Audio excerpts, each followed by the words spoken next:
The views and opinions expressed on this podcast are not necessarily representative of the coalition or any other entity. This content is intended for mature audiences only.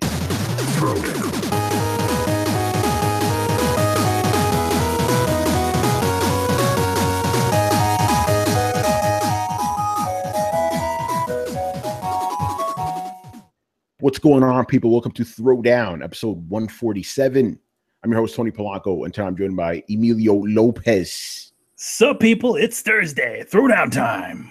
Chris Seeley. Hey, what's up, everyone? Carlos Romero. What up, what up, what up? Brian Manjoma. Yo, people. Adam Vale. What's up, people?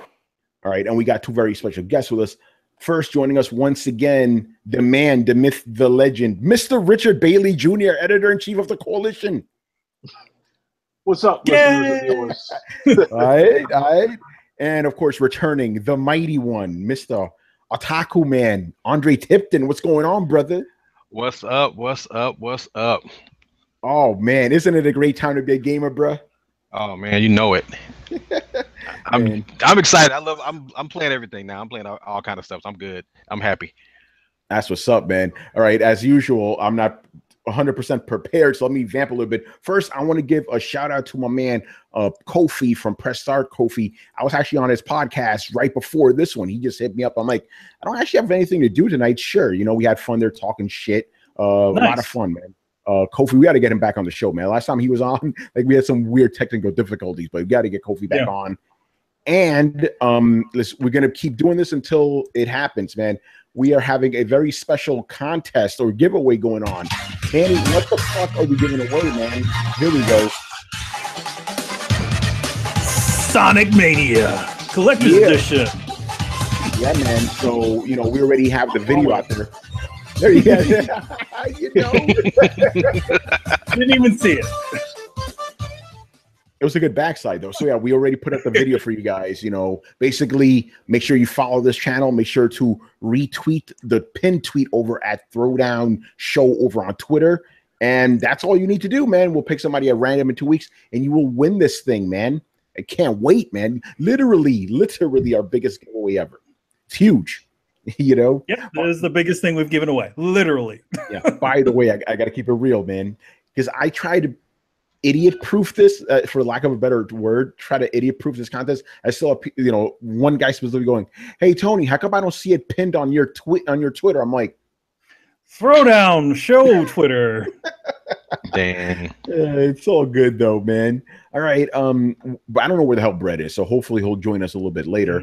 Mm-hmm. So let's talk about some stuff. I want to talk about, we're going to talk about Gamescom a little bit. Did you guys see anything besides the Xbox thing? Because I didn't see too much this year. There was a couple of things. I saw this playthrough of this game called Biomutant, and I'm like, favorite game of all time. It's a nice looking game, but my God, is that the most generic name that you could possibly name a game? Well, it sounds like a Friday the 13th knockoff. I didn't. Yes, I'm going to play about a samurai cat raccoon thing who fights other. Yo, Manny, when I heard that thing, I was like, "Isn't that the name of that short movie your friend made?"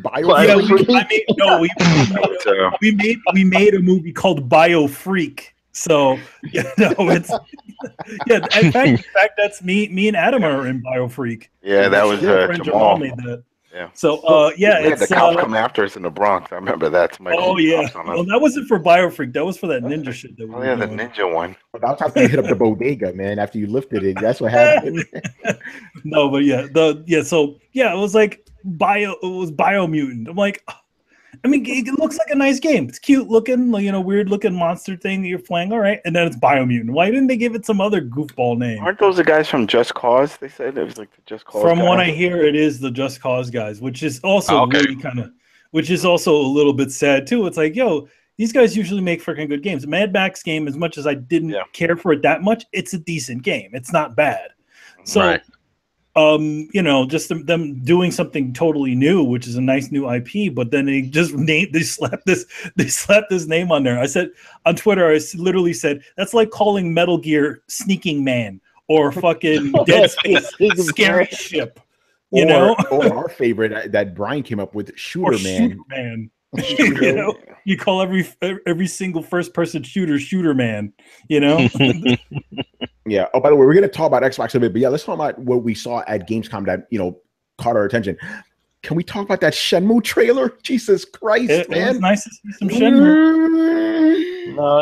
What's up with those dead eyes, man? People were, it's the one thing about that trailer though is it looks like Yu Suzuki from not Yu Suzuki. Yeah, is it Yu Suzuki?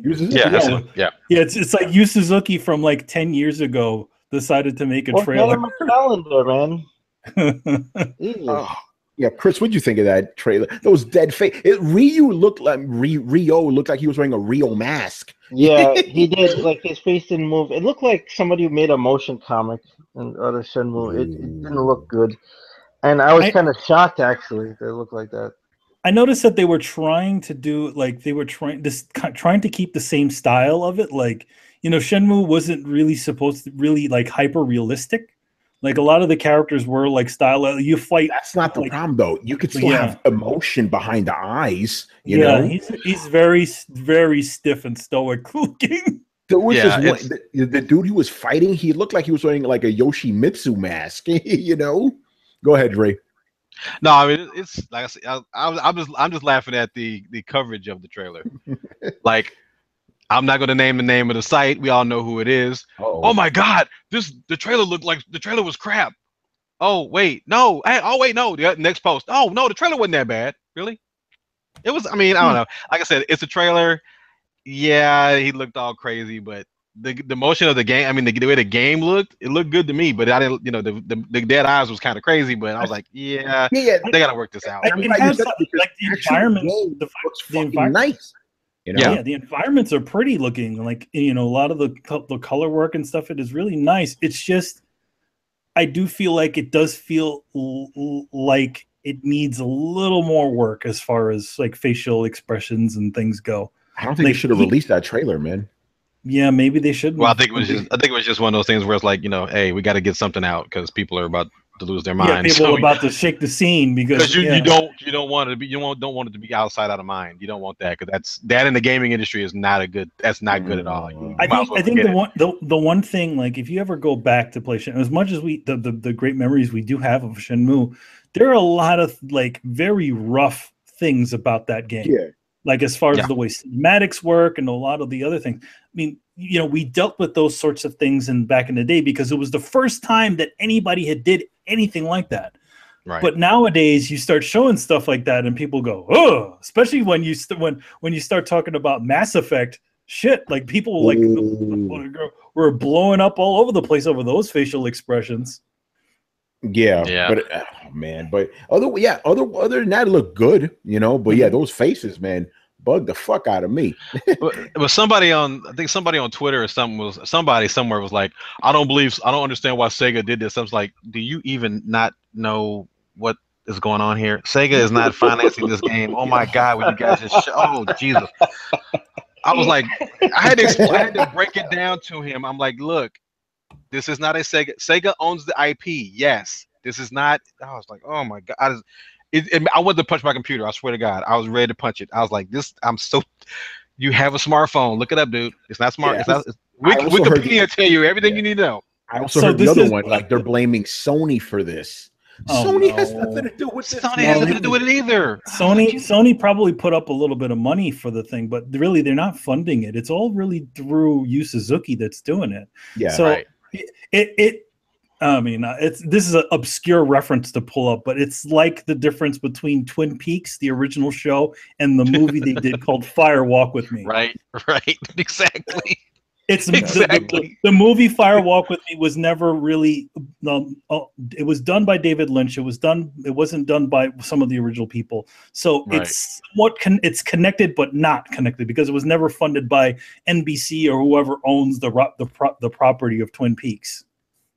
Yeah, that's crazy, man. All right, so hey, Rich, get in here, man. What did you see from Gamescom that caught your attention, good or bad? Oh man, well, the Xbox showcase event. Oh yeah, let's talk about that. What do you think of that bullshit, man? Well, I know Oh, there you go. Yeah, I like that. I like that music. Yes. Yeah, right. X-Files, baby. Well, I know that as I was watching the show, I was home in Boston for the weekend, so I got to spend a little time with family. I did watch that show with my brother, and we were equally disappointed with everything that we saw. I know that Microsoft, they are focused heavily on hardware, and that conference told me it's all about the hardware because we don't care about the software. We saw that horrible Minecraft Xbox One S. And, I believe that Dana, I believe Dana said that she wants to get that. So some people do want that. I don't know why. I saw some mixed reviews. People like, "Oh, this is awesome! Finally!" I'm like, "Finally what?" Like, I have a console that looks like someone vomited on it. But the big confusion that I also saw was like people asked, like, "Is this an X special or is this an S special?" S. No, yeah. I know that, but I mean, at the time, they didn't say. They just said, "Oh, special bundle edition, Minecraft, 4K." It's like, okay, but what? So. Yeah, I mean, we finally got the pre-orders. That's about it. But yeah, that showcase, man. Rich, I'm surprised you didn't fall asleep over there, bro. Oh, hey, I was very close to multiple occasions. I also like how they said in that particular presentation, we have 7 world premieres. And it's premieres of games that we already knew about, that I've already seen. So, I don't know. That was interesting. It's a further world premiere. Yeah, that's the ticket. And they had a lot of donuts. A lot of donuts. No, Microsoft has entered their own spin zone. Like when you start making the word exclusive has been butchered to beyond recognition. When they start doing launch exclusive and all this stuff, I'm like, the word doesn't mean anything anymore. Then you've killed it with your marketing bullshit. It's just like the Project Scorpio edition of Xbox One. What the fuck does that mean? That means you roll Project Scorpio on an X and go, get it while it's hot, guys. For what? What? Why, Major Nelson? Because you wear gloves and you think it's special? Like, what the fuck are we doing? Hey, it's sold out, so it must mean something, yeah, man. Right? I mean, the interesting thing is when the biggest news of the whole conference is that it's sold out, then you know that it's like a freaking show, like a weak-ass showcase, man. So it's ridiculous. Like we talked about in Throwdown Your Questions, like this was pretty much the E3 showing, except no Crackdown 3. Oh shit, that's right. Right. That's exactly. But I will say one thing. I will say one positive thing about the show, and that is Cuphead, and of course the female representative that they had brought up there to talk about Cuphead. Listen, man, we gotta talk. Yeah, man. I don't know who that woman was, but she was fine as shit. She was as fine looking as the game. You know what I'm saying? Like, bring her back out. Oh, yo, I said this on last week, and I said it on the Press Art podcast. When the highlight of your conference is the indie spot, you got a problem. I'm just being honest. We all knew that. So we're cool. I like the indie games. I don't think anybody here was expecting like some big reveal of a big IP. But something. I don't know what they're doing. I try to find out. I'm hitting people up all the time. Come on now, something. Give me something. After E3, I was like, even before E3, I kept saying they got to have so many exclusives, and they have a few, but I was like, Microsoft's got to do something. I don't know what they're gonna do. The Xbox One X, that's not it. It's nice, but that's not it. The whole narrative of Xbox, and a lot of us are Xbox fans. We all have an Xbox and we want to play games on it. Right. The whole narrative was from the fans and Microsoft was wait till E3. That was their whole thing. It's like wait till E3 because there's like Sony was getting all these exclusives at the first half of the year. We're like, damn. So where's Microsoft hitting with the games? Yeah. It's like only Halo Wars 2. So it's like, no, wait for E3. Wait till E3, the fall, man. They're not releasing everything right now because it's gonna launch with Scorpio, and man, it's not looking that good. I gotta say, when I found out that it was sold out, and they were like, oh, it sold out more than the PS4 Pro pre-order stuff. The only thing I kept saying was like, damn, this is like serious blind faith that these people have. You know what I mean? It's like, you know what? I believe in them so much. I'll pay this $500, even though I don't see anything coming on it yet. You know what I mean? I'll take my money. I believe in it, and that's loyalty right there. That's serious loyalty. Yeah, no, that is. But here's the thing, though. I don't know if you saw this, Adam. A lot of those people that have the pre-orders, they're selling on eBay for like $1,000. I knew that was going to happen once they announced that Scorpio. And I said white gloves. I was like, that's eBay's cracking down on that stuff, though. Yeah, I bet they are. Yeah, because I'm like, what are they selling? They're selling a pre-order. How does that even work? You know, it's worked before. I don't know why, but they did it with the Switch. I remember they did that with the Switch. Yeah. But yeah, no, you're right about that. It is blind loyalty. You know, it makes no sense to me. The other thing I wanted to ask you guys was, do you think that people scrutinized this conference, this show, whatever it was, more because of the fact that Crackdown was just canceled like a week or two before that? You know, I think if Crackdown wasn't canceled, I think people would have been easier on the show, because now when Crackdown 3 is canceled, people are like, okay, what do we have then? And the show didn't actually answer that, you know? Yeah. It's crazy, man. I think a lot of people did think that they were going to at least show something new, you know, because they kept saying that they were going to do a press conference, which they didn't. That was not a press conference. That was like a tree house, you know? Yeah. That's so everyone was expecting, well, they're going to have something. They're going to have something. And they had a whole lot of nothing. And it's sad. It's sad. It's crazy. Yo, Reggie is in the chat room now. He goes, that Cuphead chick, I had a dream about her. You crazy, Reggie. Oh man. Weapon X, you know. All right. Hey, Chris, did you see anything special from Gamescoms? No, not really. I mean, I mostly was just disappointed at Microsoft. Like, I watched Major Nelson unbox that thing, and I was just holding my face. I had the Picard double face palm going. Like, what are you doing, man? I felt embarrassed for him. Like, this was worse than Doritos Coke to me. Oh shit! Oh shit! Wow. But you know, I think it's more of like they're jumping into that world. A lot of people like to watch unboxing videos, plain and simple. No, People like to see that. Was blatant. Like, the marketing spin went out of control. You know, I've talked about this multiple times with Nintendo and stuff. Like, the terms Microsoft use, they are just spinning out of control because they don't have any games.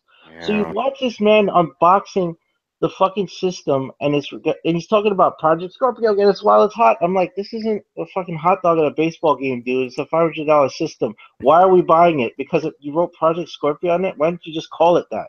Stop playing off of fan reaction. Mm-hmm. So that's why I got annoyed. They got to do. It's just like they have to make some kind of noise, and it's, you know, and a lot of people. I mean, I remember doing E3. People kept saying that, well, Microsoft's is got like old 1990s Sony's arrogance, and I'm like, I kind of see that, but not really, because how you gonna have arrogance when you don't have anything to show? They be arrogant right now because Sony's killing it. They are. The exclusives are just out of control. You can stop Sony right now if you tried. But Microsoft, if anybody listen from Microsoft, listen, buy up some of these companies. Do something. You're getting desperate right now, and you need to actually try to go out and try to do some. I'm wondering if their big reveal is not going to be a game, but if it's going to be something else like a feature. And people are like, "Oh, what do you mean feature?" I was like, look at the 360 with achievements. Achievements changed the game. I mean, we wouldn't have trophies if it wasn't for achievements. You know, it brought a whole new layer to it, and you heard that they said that they're revamping that. So I'm wondering if it's going to come into that, if it's going to be something along those lines that really brings people back to it. Because right now it doesn't look like it's going to be the game. So it's not going to be enough. You know? Whatever. It's just like I said. It's like I said before. It's like, look, people. Yes, the Scorpio. I mean, the Xbox One X looks great. You know, all the 4K, everything that's awesome. But I don't buy consoles to look at the text from the specs of the console. I buy consoles for games. Mm-hmm. Everybody else does. Yeah. Where are the games? Cuphead is. Hey, I'm down. I was down for Cuphead day one, but I'm like, Cuphead's not enough. Yeah, well, you don't need an X to play Cuphead. You don't need an X to play any of those things, you know? Yeah. I mean, and like I said, like I said before, I mean, Microsoft has got to really get serious about this exclusive thing. It's got to be console exclusives, period. It's got to be. Forget this. I mean, it's like the Xbox Anywhere. It was a good idea on paper, but logistically, it just does not work. Yo, but here's the funny thing Because about you're Xbox. you're supposed to be selling consoles, but you're not selling consoles because people are like, dude, I already got a PC, I already got Windows 10. What do I need an Xbox for? I already got. It's crazy. Yeah, but here's the funny thing: like the whole Xbox Anywhere, it only seems to work in one direction. Because Age of Empires 4 got announced, right? That's coming to PC. Yep. Ain't coming to Xbox. That's a Xbox. That's a Microsoft game. Ain't coming to Xbox. Ain't that something? You know. So basically, every game on Xbox will go to PC, but not every Microsoft game on PC will come to console. Ain't that something? You know. Granted, Age of Empires has never been on console, but still, got to point that out. RTS, man, and I feel like that's Age of Empires. 2 Age of Empires games have been on 3DS. So okay, I'm just saying. I'm just saying.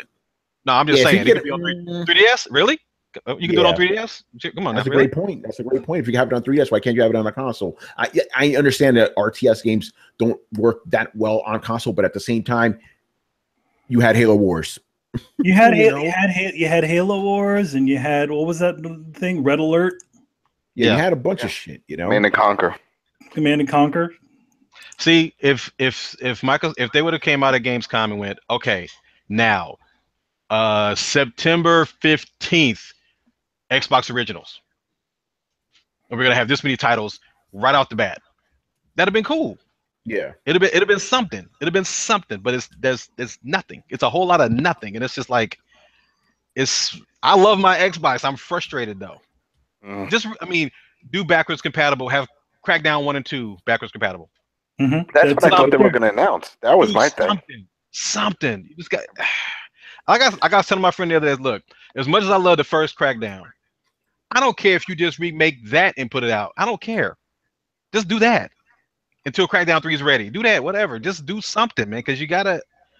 I don't know. Maybe I'm just overthinking it, but no, you're right. I'm looking at it like a gamer. I'm looking at it like I have a message from the past here. Fourth, this truth never changes. Software sells hardware. Thank you, Mr. Iwata. Yeah, that's awesome. Yes. All right, Brian, I wanted to get you in here, man. Would you see anything from Gamescom that caught your attention? No. Damn. Oh well, I guess that's it. You weren't feeling the That's from the UK correspondent. You know, shit was dry, man. Carlos, man, you see anything? Mr. Romero.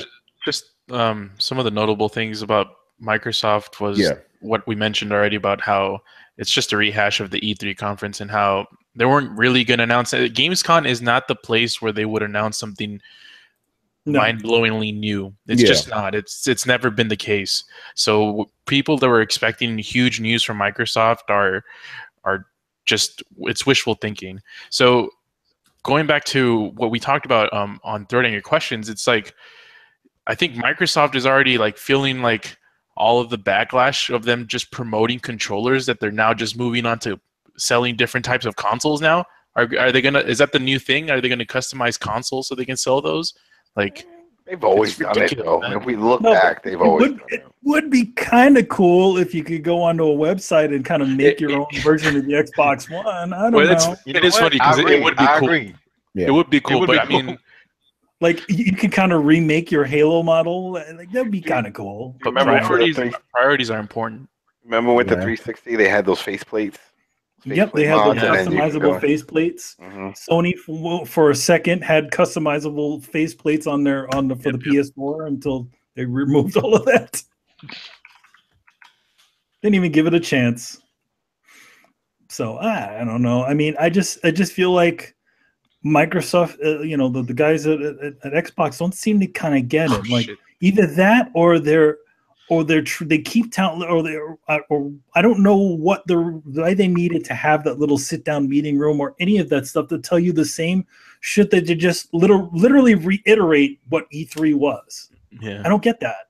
And not to mention, okay, we're talking about Xbox X, right? Xbox One X. How come we still haven't seen any sort of footage of this stuff running in 4K? Yeah, let's any of the improvements. let's jump into that. Oh, go ahead, I and then we got to jump to the other part I want to talk about at Xbox. Go ahead, Adam. I think it's sort of like what happened with the PS4 Pro reveal with the HDR. It's like, well, unless you're running on a system that can really support the stream and to see it, you're not going to notice it. You're just going to see whatever resolution your TV is.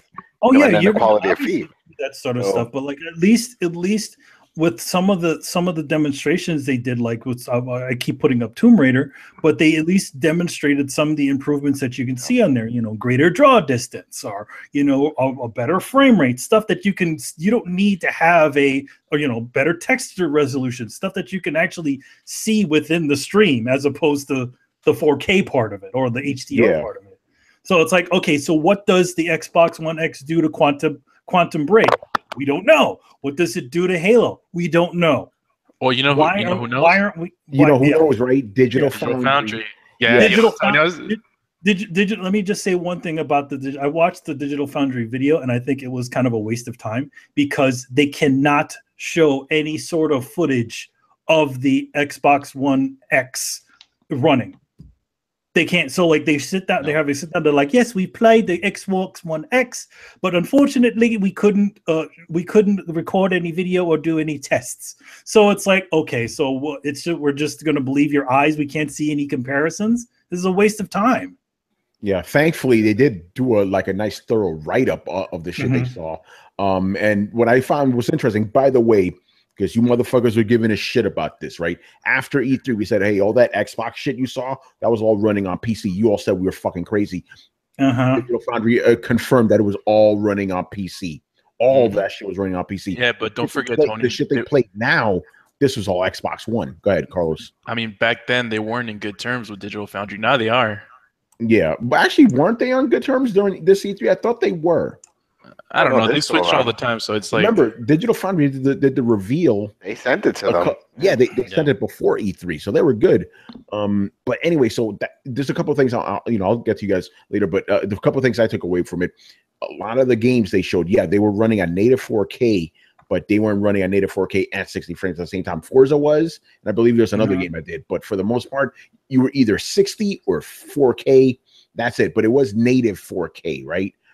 So I thought that was actually pretty significant. But then even games like, I'm talking about first party games, Gears of War, Quantum Break, all 30. None of them were 60, but Tomb Raider, that one, had the variable stuff going on, which is good, so that was my big takeaway from it. It's like, okay, so yeah, you're running at native 4K, which is great, but you're still making a compromise, which you said wouldn't be the case with this system.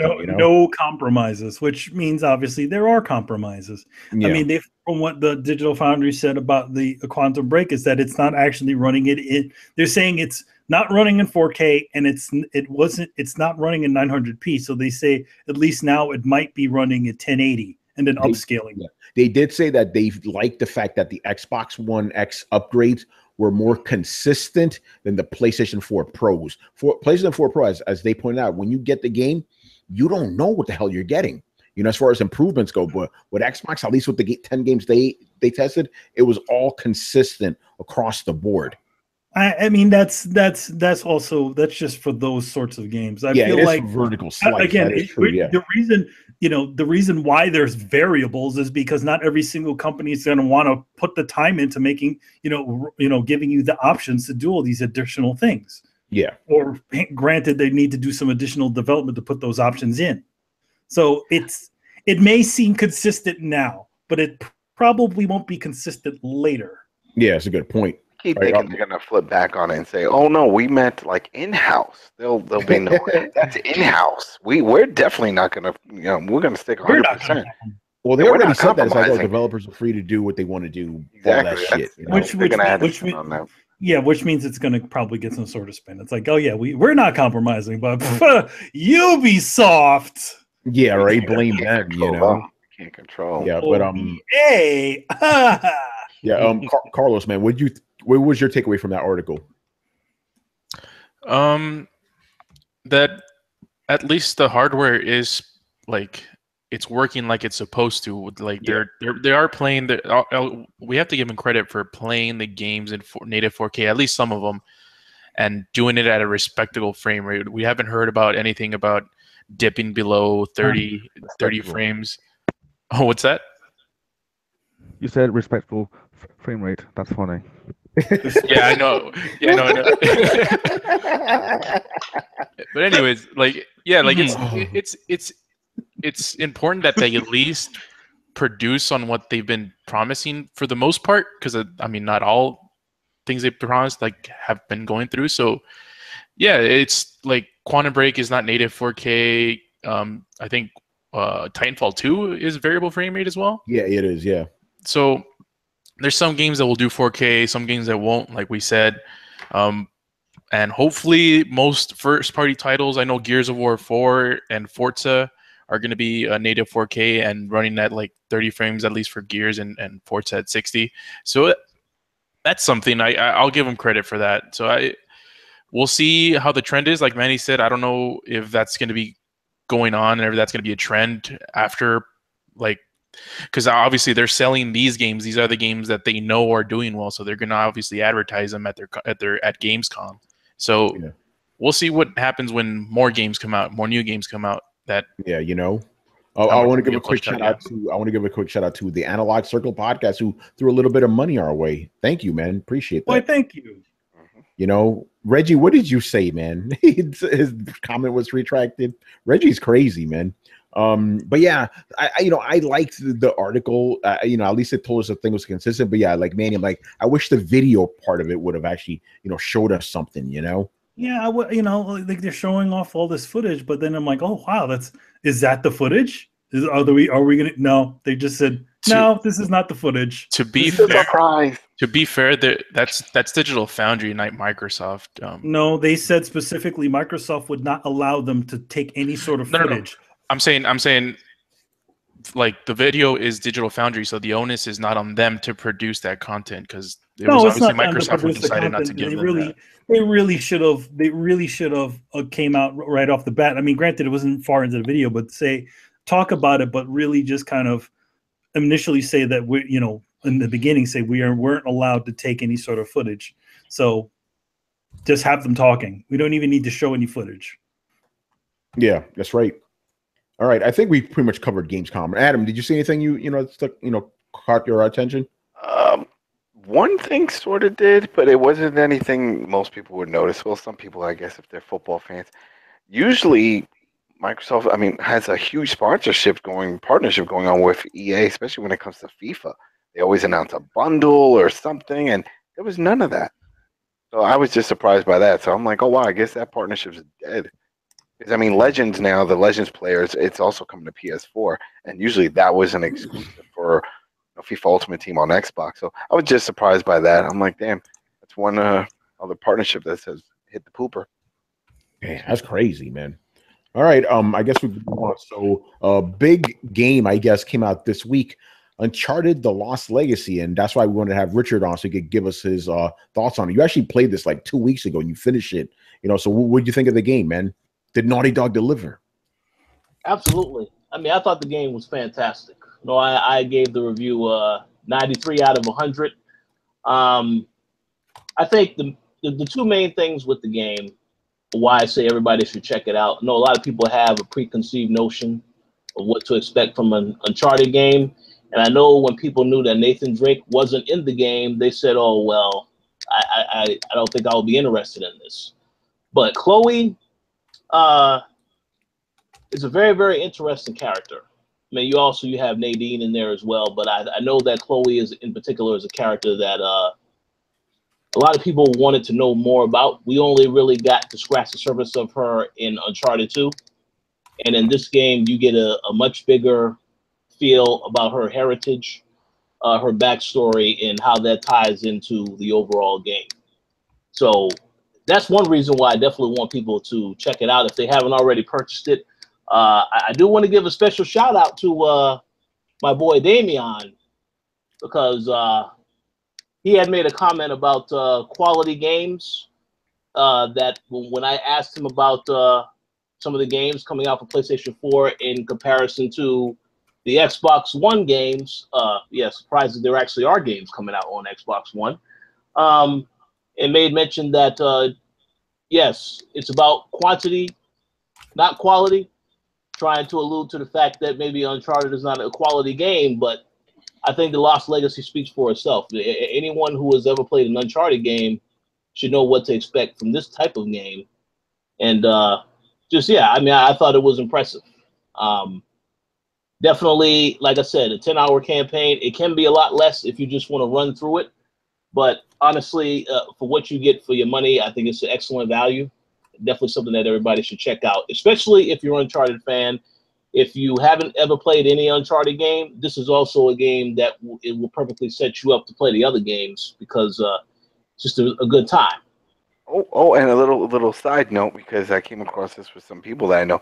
If you have a season pass, if you got the season pass, this is included in that.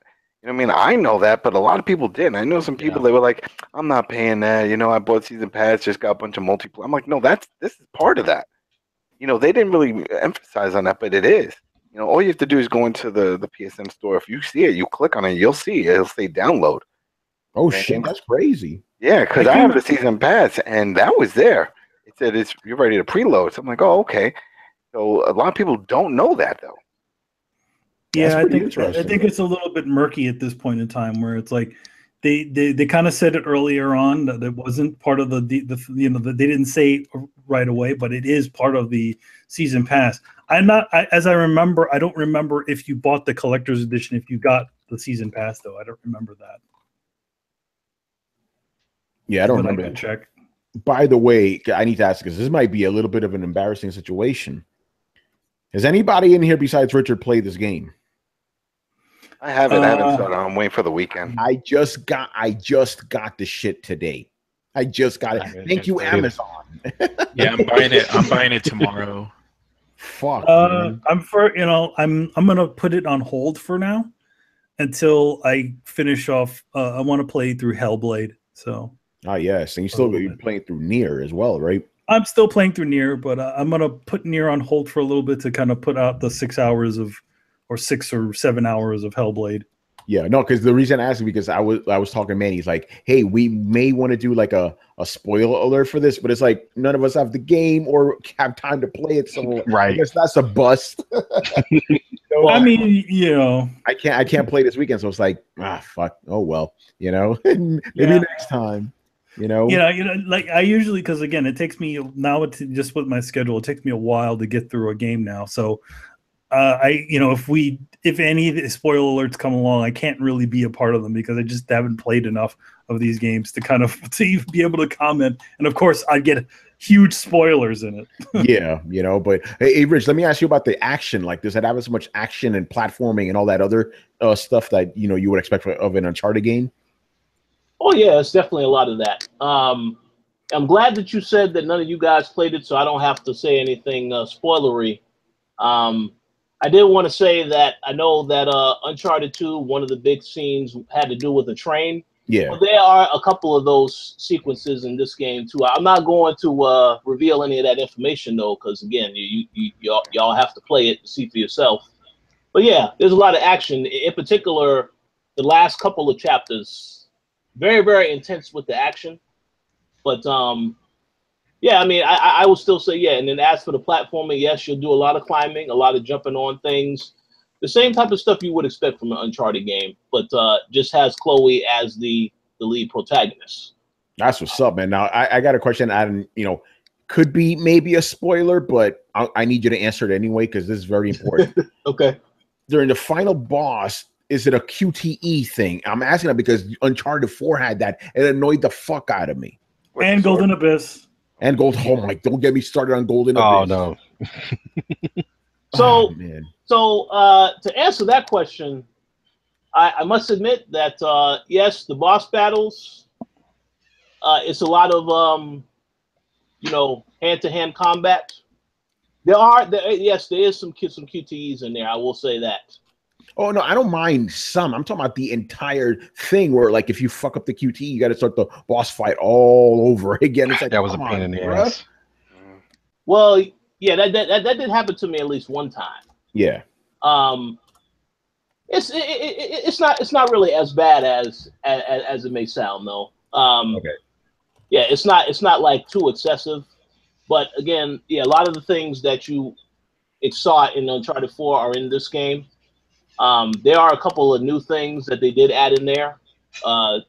Just like, stuff like taking pictures and stuff. That's one of the big things that Chloe does a lot of in the game.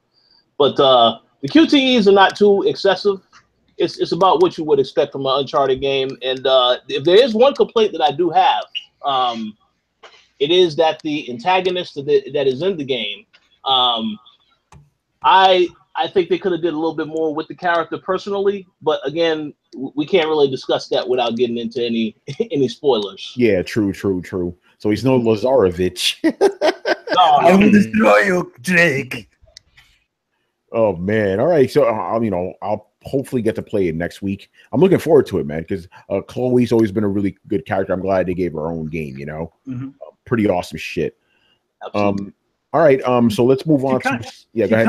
She kind of overshadows, the one that Drake essentially. Elena, yeah, I always Elena. Drake should have got with Chloe. Chloe's finer, man. Let's just be honest. Well, and they were more alike. I mean, they're both treasure hunters. Yeah, maybe Drake didn't want to be like with somebody that's exactly like him. I don't know, but man, Chloe, I'll stop right now, man. I've seen those screenshots, boy. I'm like, damn, girl, let me holler real quick. All right, so let's get on to some. So let's go back to Xbox real quick. I do want to get your thoughts on, the Xbox One X outselling the PS4 Pro on Amazon, at least for this year. Do you think this is an indicator of what to expect? Carlos, do you think you and I are going to have to be wrong about our NPD predictions, bro? No, because pre-orders don't count as sales. This is not real evidence that will prove that it's sold more, because it's not actually units sold. You can pre-order for free before that game ships. You can pre-order for free, and until that thing ships is when you actually get charged for it. So let me ask you a question, because I'm confused by this. When did pre-orders become sales? Never. But that's what everybody's saying now. Oh yeah, they sold this many. No, they haven't sold anything. That's clickbait. That's clickbait, man. That's clickbait. Yeah, they haven't sold so I'm not crazy then, right? You're not crazy. They haven't. It's all clickbait, man. The reason why, it's because, again, Carlos said it. They don't charge you until the pre-order is done. So who knows? Half of those may not even. Some people's credit cards don't work, or they just be like, I don't want this anymore. It's stuff like that. So let's take it back to high school. It's like let's say this guy, these guys pick on you, and you're like, oh shit, I'm about to get in a fight at 5:30 in this park. It's like, yo, my boys, y'all with me or what? Yeah. So we're just gonna go. We're gonna go throw blows in the park. But you head there, no one shows up with you, and it's like, and then you get fucked up. You know what? Now, the only thing pre-orders actually do, they do have a way of gauging what they project the game will sell. So that's why the games will go gold a month before the game comes out, stuff like that, because the pre-orders. Now they do actually go by the actual in-store pre-orders, like at retailers that actually have you put money down. They do go by that, but other than that, like Amazon and stuff, they look at the numbers, but it's not guaranteed. So and I think that's as far as they go with it. It's a gauge. It's a gauge. That's all it is. Yeah, go ahead. Probably a margin of error. They're probably like, all right, well, from the past, maybe 2% or so actually just cancel the shit altogether. There's probably a larger amount that say, you know what, I pre-ordered and they buy it. It's 20%. But the thing is that the margin of error is 20%. Yeah. 20%. The thing is that it's obvious that they want to you want to focus on the positive things as opposed to what might be perceived as negative, which is hey, look, they managed to sell out Amazon. Oh, well, what about everywhere else? Yeah. I mean, we don't know how many they sent to Amazon. They could have sent 20. Exactly. The thing is, there's dudes on Twitter just running around peacocks and shit, strutting like peacocks, oh, we're gonna win NPD now. Look at this shit. It's crazy, man. Why are people worried about? Why are they worried about labels so damn much? What is this? It irritates me. It's human nature. It's human nature. I remember, back in the day, we used to care about NPDs because that's basically all we had to go by. Yeah. But now it's not. I mean, NPDs are not as relevant as they used to be. It's good bragging rights, but that's about it. Yeah, because they're that shit changes from month to month. I mean, come on, it's whatever. Except for Grand Theft That's Auto. the way it is. That'll be there until the end of time. No, I mean it's cool that they measure it, but but then it's only in the States, so that really, Yeah, and they just now started counting digital. Just now, before it was just nothing. It's still isn't it still optional though when it comes to digital? They said it's up to the publisher, so it's not even like.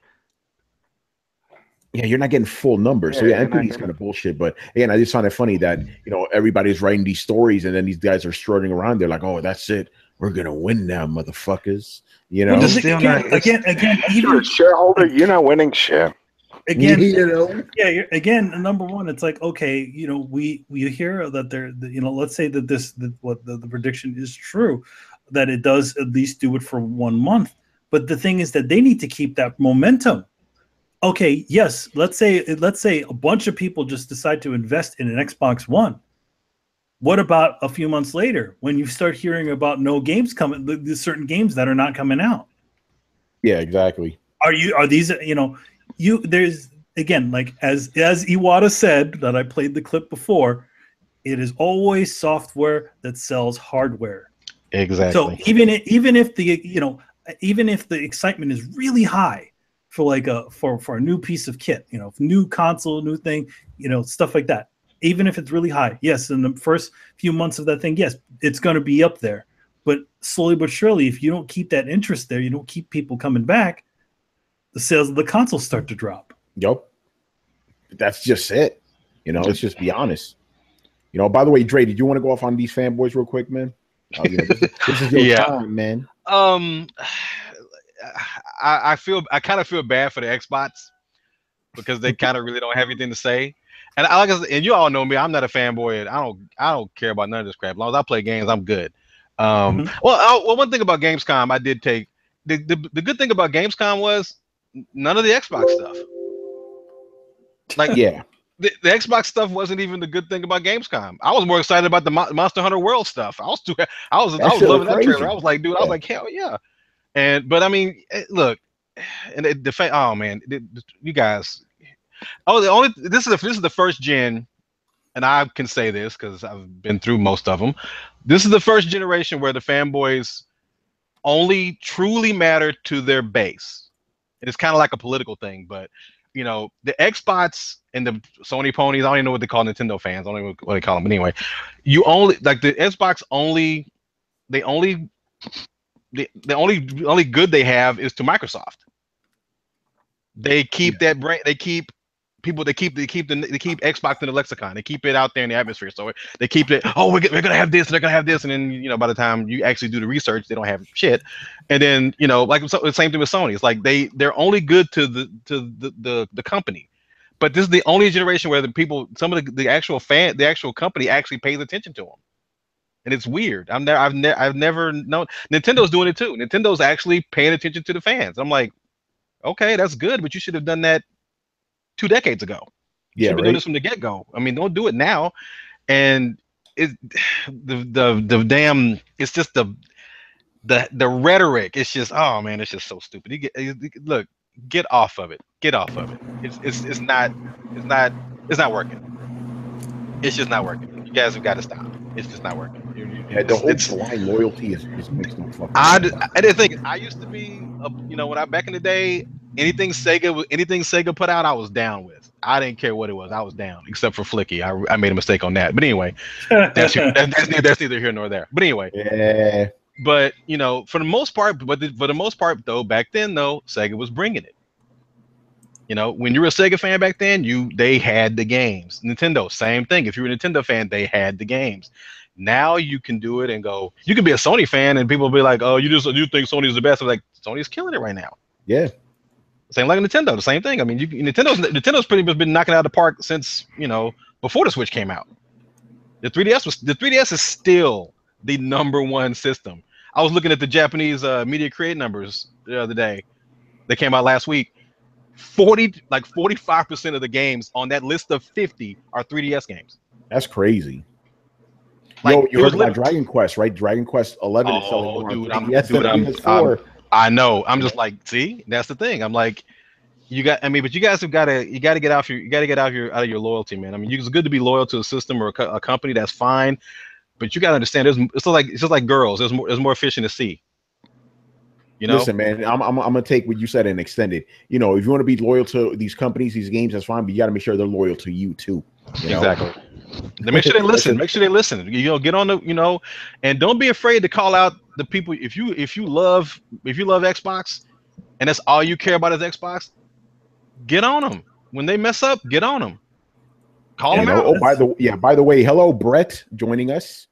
Mr. Brett. What's going on, brother? What's up, man?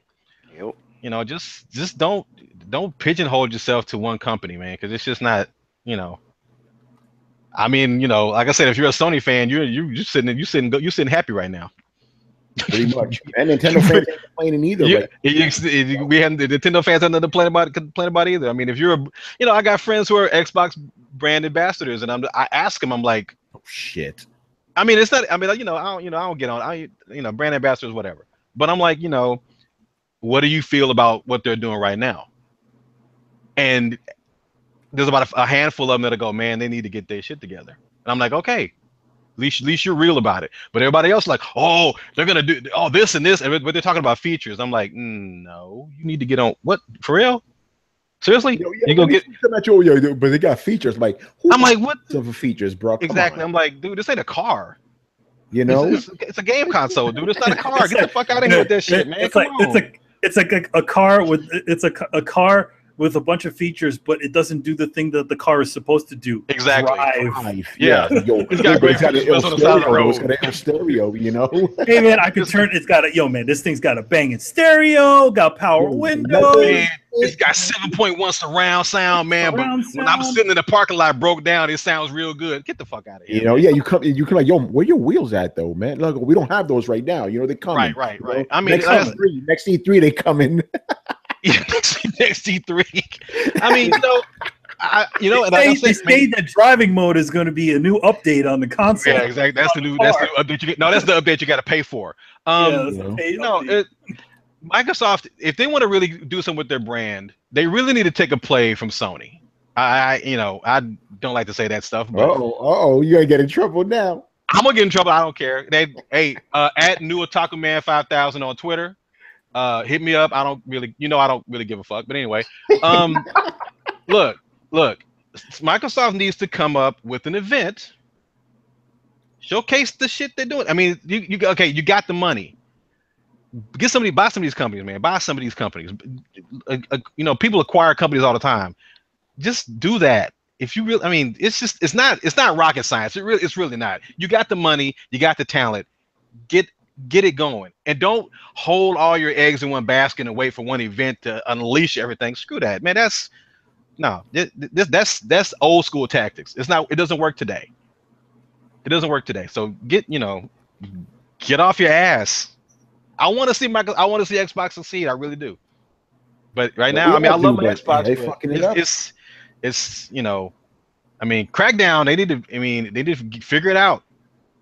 Get it together, man. Or I mean, that's not even gonna save you. But I don't know. You just gotta do something. It's frustrating, man. It's like having a kid that has got potential that's just fucking up. I feel like if this generation, it seems like it's like they just came out, like it's like a launch almost, like where they have limited amounts of games and stuff like that. Bunch of indie games fill in the space. I feel like maybe a few years ago when they had all those games like coming out, right? And then they had the Xbox. What if they had all those games from the few years before, then coming out at the same time as the Xbox One S? Like you X and you kind of switch them. Wouldn't it be? It would be probably a lot better. Yeah. Okay. Yeah, Here's some free game. Now I'm not an expert. I'm not an expert. I just been around. I'm long in the tooth.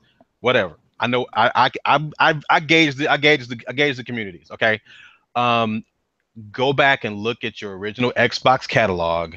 Look at the numbers that those games have sold and the ones that people like the most. Go to BioWare. Hey, let's do the Jade Empire. Let's bring that back. That's just one example. Yeah. Go by the back.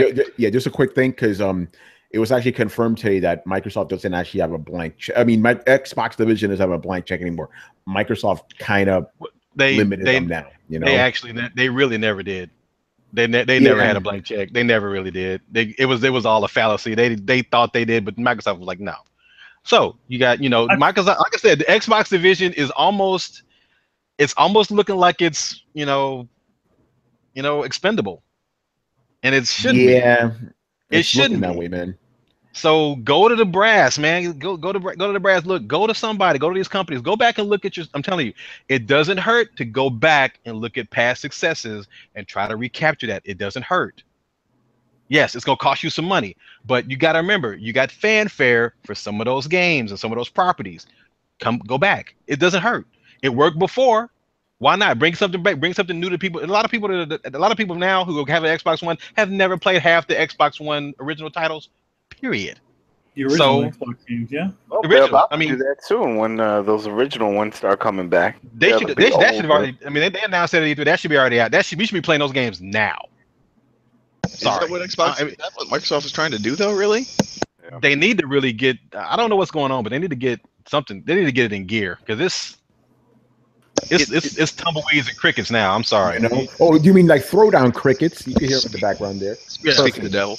Oh, well, the reason I bring this up is because Microsoft. I had this idea the other day. Microsoft seems to be going more the way of a games service. Their ecosystem tends to include a lot of games that are activities. Halo, Destiny, online competitive arena shooters, things like that.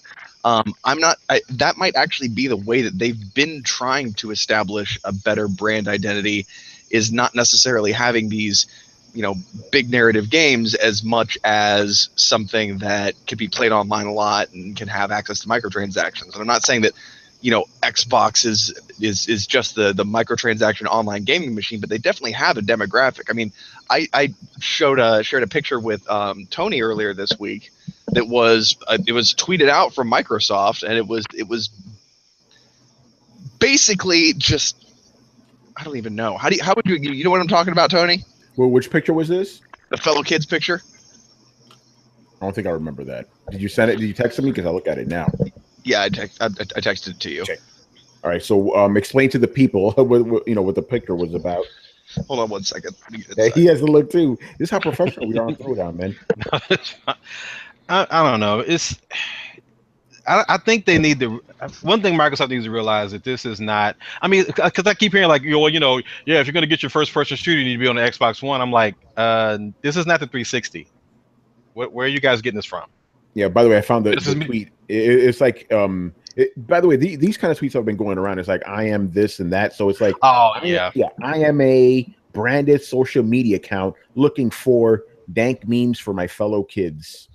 It's something like that. Yeah, from Xbox UK. I don't know what the fuck that meant though.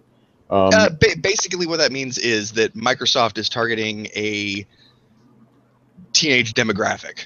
They're courting young adults in their business model, and that's it. It's not a big thing. It's not railing on Microsoft. I'm just saying that you can even tell from some of their advertisement that they're gearing themselves towards young adults, people who like these online action games. They're definitely they've been trying to establish this brand identity, and I don't necessarily think it goes hand in hand with, this big narrative box office game. It comes with Destiny, it comes with Halo, it comes with all these things, and I think that's what they've been trying to do. So I would even say that Microsoft hasn't been trying to leverage their opportunities and their IPs and whatnot. They're just trying to leverage the wrong kind of thing, because those aren't the games that tend to stick around in the idea of or in the mind of the consumer for a very long time. Well, I mean, Destiny, they pretty much partnered with Sony. They don't give two shits on the Xbox community. I mean, we have some DLC that'll never show up on the Xbox. Yeah. Oh, by the way, Adam, just quickly, FIFA has a deal with Sony now. So I know. That's what I mean. It's like that they let that go, and that's sad. It's crazy, man. By the way, Brett, I do find it interesting that you say Microsoft is targeting like a younger demographic when their hardest of the hardcore fanboys are like 40 and 50-year-old grown men. In the 30s. That's, in my opinion, the root of the problem, actually. It's that Microsoft they gained a lot of their success from young men when we were all young men, and we're not all so young anymore. I mean, as the gaming community in general, like there is this kind of bubble that is most of the gaming community, and that includes a lot of people our age who've come up on younger systems, and this is what helped to establish the market as we know it today. And so there absolutely did, when Microsoft came to power, there was a lot of men between the ages of 18 and 25, or 16 and 25, who helped bring that up. And I think that they've kept that same marketing strategy, kept trying to market to those same people, and don't really necessarily realize that the audience has grown. Once upon a time, yes, the majority of gamers were young men, and that was a great business model then. But now that's not the case anymore. The whole industry has kind of evolved beyond that. We have, now those people who were 16 to 24-year-old men, like they're grown-ass men with adults and jobs and families and kids that they're now showing their gaming consoles to. So if you have something that is, I don't want to say, Mountain Dew hurrah, but like, something that is very obviously geared towards your 21-year-old man, it doesn't necessarily sell the same way that it did because everything has changed. And I think that was one of those things that Nintendo actually kind of, I don't want to say did right with the Wii, because they didn't do anything right with the Wii in my opinion, but they adequately addressed a problem in that the scope of advertising of video games was very narrow at the time, and things have changed. Yeah. And so so Xbox is going backwards. They're going backwards. Because when the Xbox when they announced the Xbox One and that E3 press conference and everything, it was like, we're going to include everybody. You can do everything, and everybody's going to be able to play this, and blah blah blah blah. And all of a sudden now they're like, well, now we need to shrink. Now we need to constrain things. Oh God, get the fuck out of here. Oh my God, that just proved it. That just proved that they were in touch for a minute, and now they've lost it. Yeah, as a crazy. whole. All right, man. Yeah, they've lost move, it. Yeah, It's move on to this next thing here. Speaking about, oh man, I shouldn't be surprised here. Okay, so the SNES Classic went on sale this week, right? Pre-orders, right? You know when it went on pre-orders? 3 a.m. Eastern, right? So when everybody woke up on fucking Wednesday, I believe, it was all sold out. And then I guess I was gonna say ThinkGeek, but it's really GameStop. It's the same shit now. They did that same scummy shit again. It was like, hey, they sold it with a statue. Yeah, but the thing is, like, okay, when they did it the first time, you were like, okay, I guess they held these out for a while. Now they did it instantly, Now it's like, oh, let's just fuck you right ahead. Buy this unnecessary shit that costs way more than the console to get the console. That was all sold out too, So yeah, kind of fucked up that people want this thing. I'm pretty sure people want this thing more than the NES Classic, and it's all sold out. I do again, Dude, it has better games. It is way better games. No. I said this one people probably wanted more than the NES Classic because it's the SNES Classic, Right. Yeah, that's what I'm saying. Like it's even then, like the NES Classic had some good games on it. The SNES Classic, like they seem to have done a better job on that. There's no fucking what is it, balloon fucking fight or whatever on this shit. Here's the thing, and it has cool features. Not only does it have Star Fox 2, which was never released, it even has a rewind feature for every game. That's cool shit. Where the fuck can you get this console, I wonder if Argonaut Studio is getting a little bit of a piece of that since that game got fucking canceled and they finished it. Whoever's left will. Nintendo put some fucking scummy shit on that game, on those guys. The guys the guys who invented the FX chip. Yeah, Andre, I saw that meme, man, where it's like buy a riding mower and some meat and get the NES Classic. It was funny because I keep up with it because I'm actually, well, I'll just tell you this: they shipped 3 million of the NES Classics in the US. Yeah, they're shipping between I can't really let's say between 4.5 to 5 million in the States. What? That's not enough. That's just the States. Well, the thing is, it's still a novelty item. So people got to look, and that's why people are jumping down my throat like that, dude. You have to look at it like that. It's a novelty item. It's not going to be around forever. because they still, and that's the thing. It's like it's so it is kind of stupid, but they only have certain amounts of places where they make these things, and the same factory they make the NES, the Super NES Classic, and the NES Classic is the same factory they make the Switches from. The same factories. It's like in Japan. Like in Japan when they made the Famicom Mini, they based it on the number of people that are in the region. So right now, if you want a Super Famicom, you want a Famicom Classic, you can go to Japan and get one right now for nothing. It was with the regular price, but I mean, you go there, you can order one of those right now, and it's nothing. But they didn't ship that many in this. It was like 5 million, 6 million for Japan. I think it was 3 million for Europe and 3 million for the States. And we're the ones that pretty much ate them all up. Even they held some back and then shipped more, and we still ate them up. And it's the scalpers. But there are more coming. It'll be easier to get one, but it's not the way. They shut down GameStop's site all day. Yeah. They shut down GameStop as soon as they went up. GameStop's site was gone. The app didn't work. It was gone. Nothing. You know what? It was like, dude. Go ahead. No, I was gonna say. You know what I want to do? I want to import the European version. Yeah, that one was I like the design. I like the design better from the. They called it. It was made like the Super Famicom, but they called it the Super Nintendo. Yeah, same thing. I have my Combatri. I still have my Combatrides cartridge. Yes, the European Contra.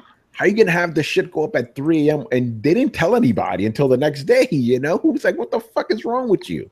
You just had people I had people that was up all night hitting me up as soon as it went up. Hey, it's up. I'm like, okay, and I went and dude, I was like, nah. I knew when the app didn't work. I was like, it's shut down. Fuck. It's like when the Switch got ordered. It's like, you go to Amazon, it doesn't work, and then it just says sold out. Right. Oh, same with Best when it went up on Best Buy. The Super NES went on Best Buy. I went on the site the minute it went up. I was on the site for 3 minutes, and it was gone. And all of a sudden, my cart wouldn't show up. Nothing. I was like, what the fuck? And the next retailer is Target. I think Target's went up and they're gone too. Yeah, everything was gone. Target lasted about literally like 5 minutes. Target didn't last. Yeah, I tried to do the Think. Walmart's next. Walmart. Walmart's next, round 2. I tried to do the Think Geek thing because I did it with the NES Classic. That's how I got my hands on it. So I was like, okay, fine, I'll get the one with the reuse statue, whatever. It just kept downloading forever. And then when I refreshed it, it was like we're all sold out. It's like, come on, man. Fuck. Yeah, I'm sorry, but the whole dude, I don't know. And I got tons of friends who are DMs at GameStop and all this shit, and I'm like, look, that is some bullshit. That Think Geek thing is some bullshit. I understand a bundle that's relevant to the system. I get that. But this stuff, come on, man. I'm sorry. I don't want to pay $150 for the system and a stuffed question mark where I don't know what the fuck it was. I didn't even pay attention. I don't even know. Like we have this fucking stock that we need to get through. Sell it with a Nintendo. And that's some. I'm sorry. That's just stupid. That's that Think Geek and GameStop. We're all one and the same anyway. Yeah, exactly. I'm just like, it just doesn't make any sense to me. Like I said, I got mine. I was lucky to get mine. I got people at GameStop. They were like, hey man, we got one. You want one? I was like, yeah, okay, and I got it. But I was lucky to walk in there and get it. I'm not really tripping on the Super NES Classic, but because I've got all those games, so I don't really, except for Star Fox. And Nintendo will release Star Fox digitally later on down the road, so don't even trip on that either. Then I go limited to the Super NES Classic. That'll be stupid. Man, I'll get an emulator. That's all I'm saying, man. But all this shit's gonna come out on all this shit's gonna come out for the Switch. I mean, Nintendo has really. So, yeah. They've gauged the reaction and the want for their classic games and found it to be good. So they looked at those Neo Geo numbers. And they're like, "Holy shit, yeah!" And people buy shit on Switch. I'm telling you, though. I think we said that on Throwdown. I was like, watch all these games to be available next year. Watch that shit happen. It's crazy, man. It's sad, but Nintendo. Oh man. Okay, anyway, let me play devil's advocate here for just a second. This isn't because it's Nintendo, but let me ask you, if somebody has a product that is that hot, why the shit do they give a fuck when they release it or how it gets distributed? They put it up on the internet, it's sold out, they made their money, that's all they fucking know or care about. They don't. That's it. You're right. They announced it as limited. First thing, it's limited. They with the NES Classic. I had to pull them. I had to go get the press release just to show people it's limited. So stop bitching about it. Let it go. If you didn't get one, you didn't get one. Let it go. But to be fair, Nintendo did say, "Oh, we're gonna make sure that everybody that wants one can get one this time." They did say that. You could for a second. You could for a second. you could for a second, but it didn't work. You know, because they're like, "Oh, after what happened with the NES Classic, we saw the demand for that, so we're gonna have more of these." Well, apparently, you didn't.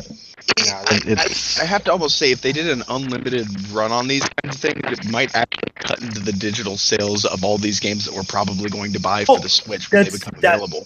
Yeah, that is exactly. That is a point, because exactly these things cannot last all the way up to the point where they open up their little digital store on the friggin' on the Switch. You know? Oh no, but the thing is, like, I don't have a problem with it being for a limited time, like a month or so, whatever. But it should have had a little bit more systems. That's all I'm saying. You know? Yeah. No, I agree. I agree. It's just, it's one of those things. It's just like, look, you're gonna get it for a little bit, and you're not. If you don't see it again, you just don't. Yeah. It's just one of those things. It's like, I mean, well, when I talked to the people I talked to were like, look, the whole point is we don't want to make a crazy amount of these to where we're trying to stores are trying to liquidate them to get them out of the warehouse. That either. No, you don't want to see an NES Classic at a Rite Aid. You don't want to see that.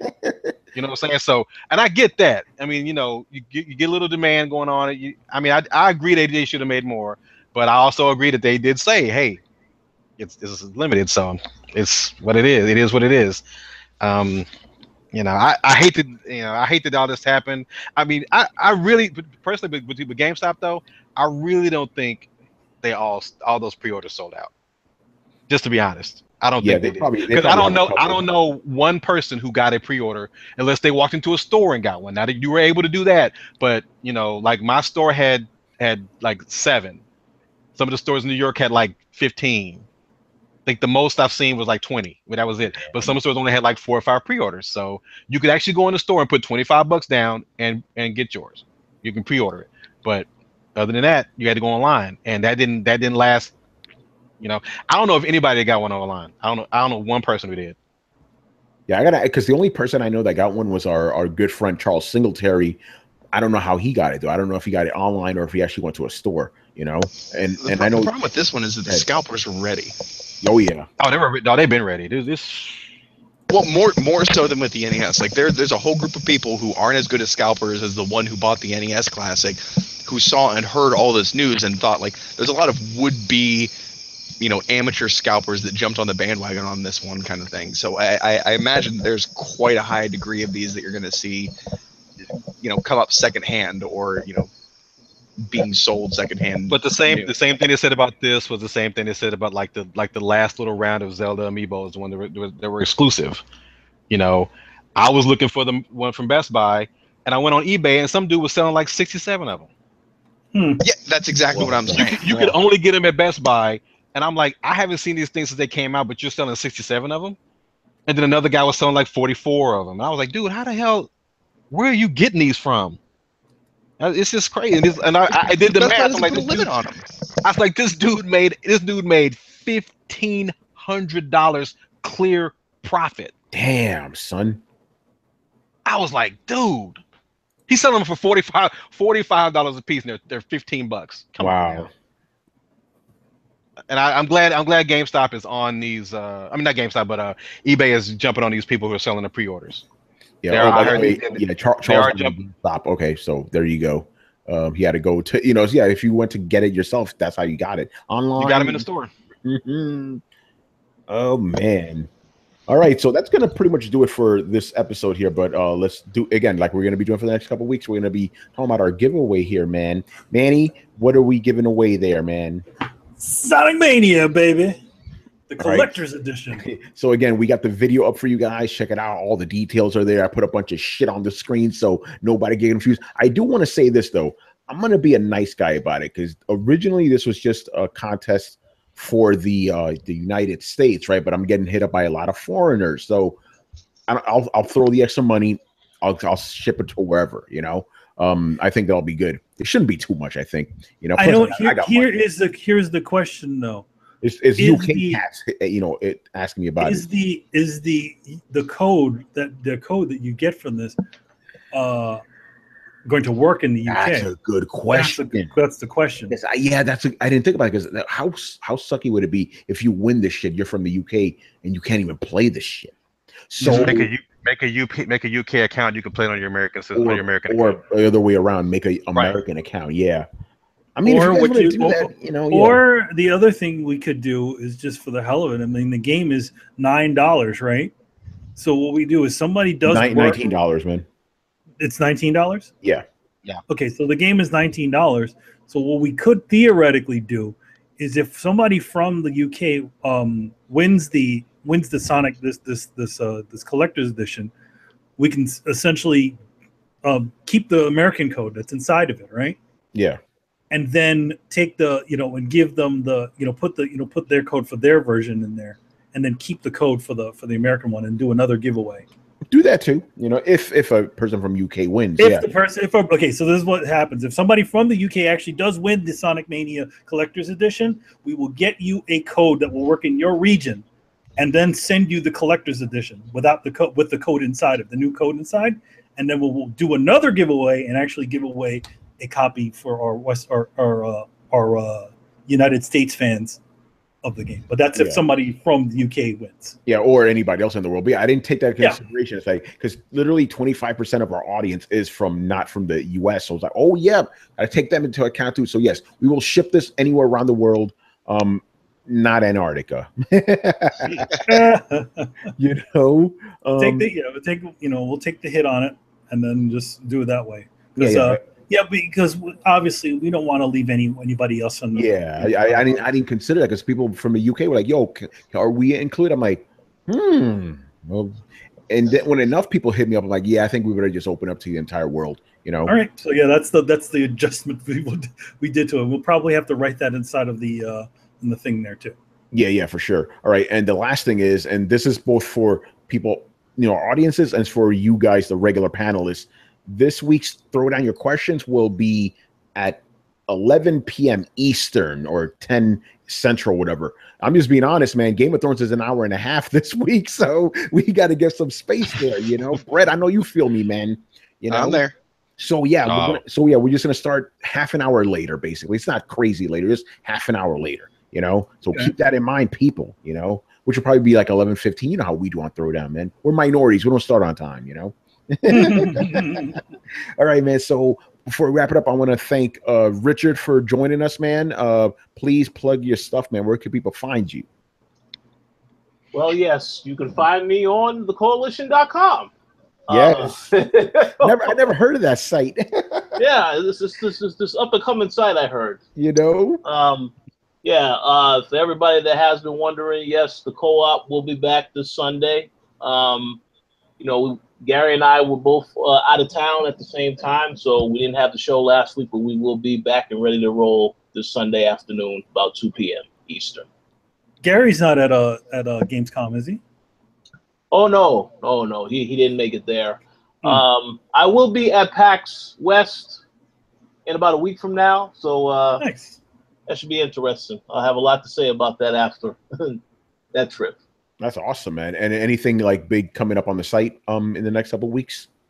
Well, I definitely would like to tell everybody to check out the Destiny gameplay video that JJ posted earlier for Destiny 2. All right. We are going to have a review for that right around launch time. And yes, we have quite a bit of things that we're still working on. We can't really say everything, but yeah, we got some stuff coming up, so stay tuned for all of that. That's awesome. And also, Rich, since I have you here, because in 2 weeks, you know, it's going to be our 3rd year anniversary. Not only is it the 3rd year anniversary of this iteration of Throwdown, but this, you know, Throwdown in general being on the coalition. So I wanted to thank you, you know, publicly for hosting us all this time, man. If it wasn't for you guys, we wouldn't be at the place where we are right now. So thank you for that, man. Hey, man, we appreciate that. And we thank you for joining. because hey, I'm a huge Throwdown fan. I know a lot of fans are huge Throwdown fans, so we appreciate having you guys be a part of everything that we're building here. Yeah, man, that's what it's all about. I mean, you literally saved the show when STFU and Play went down, you know, and we were just trying to find a place to you know, Tony talking to you and the guys over there about, you know, possibly bringing the show over there when I was hosting. It was definitely, you know, you don't know how thankful I am that we at least have some place to be, you know? Hey, we appreciate that. I definitely appreciate that, man. Glad to have all of you guys be a part of the family. Yeah, that's what's up, man. So yeah, I'm glad you were here so I could actually just do that publicly. You know what I'm saying? And of course, we got to give a big thank you to my man Andre Chipton, the guru of gaming, man, giving us a lot of knowledge. You know what I'm saying? Hope you had fun. Man. Yo, Andre, like he hit me up like, yo, like when's the next time you're recording? I was like, yo, Thursday, get on. That was it. That was it. Hey man, I appreciate you guys, man. I appreciate what you guys do, man. I'm telling you, you guys, like I said, you guys are making it easy for me to step away. I'm telling you, don't go away fully, man. It's coming, man. It's coming. I'm getting tired, man. It's coming. But man, I appreciate it. You guys can reach me realotacogamer.com, Taco Man 5000, pretty much everywhere. Got all the podcasts are coming up. Everything's coming back into. I'm getting ready to produce everything again. So YouTube stuff's coming. We got a lot of stuff coming, so it's good. That's what's up. But I appreciate you guys, man. You guys are my boys, and dude, I'll follow you guys. Whatever you guys do, Coalition, man. You guys, you know, Rich. You guys help me. You help me get back into the game. So I got much love for you guys, all of you. I appreciate it. That's what's up, man. Mutual all around. You know? I wish I was going to PAX now, really now, because I could hang out with you again. So, Rich, I'm gonna do this shit publicly too, because remember you and I were talking the other day. I was like, I'm still on the fence about PlayStation Experience. Now that I know Andre's going, I'm going to that shit too. Fuck that, you know. I'm going. I got my ticket, man. I'm gone. I'm going, man. I'm going now. You know. Well, allow me to say live on the show now that I may also be there. So yeah. Whoa! What is this? We should just say everybody's going now. We're all going. We're all going. Better watch out. Throwdown, man. Let's go. Absolutely. That would be pretty awesome. Like to actually have a Throwdown with all of us sitting in the same room. One day, man. One day. That'd be cool. It's gonna happen. All right, man. So let me start wrapping this up. So thank you for watching and listening. Subscribe to Throwdown on SoundCloud, iTunes, and YouTube. Follow us on Facebook and Twitter at Throwdown Show. Links are located in the description below. Once again, our show is Tony Polanco. And tonight I was joined by Emilio Lopez. See you later, guys. Remember, bloodstained. Chris Seeley.